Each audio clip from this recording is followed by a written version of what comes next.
মৃত্যুর চেয়েও ভয়ঙ্কর কি হতে পারে? এই প্রশ্নটিই যেন রেখে গেছেন কানাডার ম্যারিলিন বেরজারন।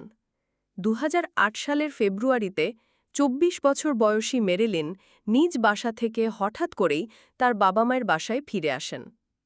তার সাথে কোনো লাগেজ ছিল না, ছিল শুধু চোখে মুখে তীব্র ভয় আর আতঙ্ক। তার আচরণ ছিল অস্বাভাবিক। তিনি ঘুমাতে পারতেন না, কারো দিকে সরাসরি তাকাতে পারতেন না, যেন কোনো অশরীরী কিছু তাকে তাড়া করে বেড়াচ্ছে।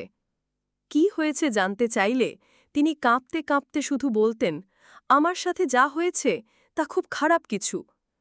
পরিবার যখন ধারণা করল যে তিনি হয়তো কোনো অপরাধ বা আক্রমণের শিকার হয়েছেন, মেরিলিন হিমশীতল কণ্ঠে উত্তর দেন, না, কোনো আক্রমণ নয়, কোনো অপরাধও নয়, তার চেয়েও খারাপ কিছু। ২০০৮ সালে ১৭ ফেব্রুয়ারি সকালে মেরিলিন একটু হেঁটে আসি বলে বাড়ি থেকে বের হন এবং আর কখনো ফিরে আসেননি। দুপুরে একটি এটিএম বুথের সিসিটিভি ক্যামেরায় তাকে শেষবারের মতো দেখা যায়। তিনি বারবার পেছনে তাকাচ্ছিলেন, ভীষণ উদ্বিগ্ন দেখাচ্ছিল তাকে। এর কয়েক ঘণ্টা পর বিকেল ৪:৩ বাড়ি থেকে বহু দূরে একটি ক্যাফেতে তাকে একা দেখা যায়। তিনি একটি কফি অর্ডার করেন, কিছুক্ষণ বসেন এবং তারপর চিরদিনের জন্য অদৃশ্য হয়ে যান।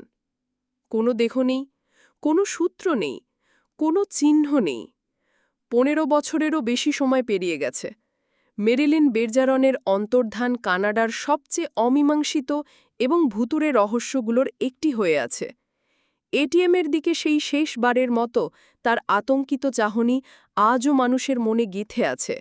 তার গল্পটি যেন এক সতর্ক বার্তা। এমন কিছু ভয় আছে যা মৃত্যুর চেয়েও ভয়ঙ্কর, যার নাম দেওয়া যায় না, শুধু অনুভব করা যায়।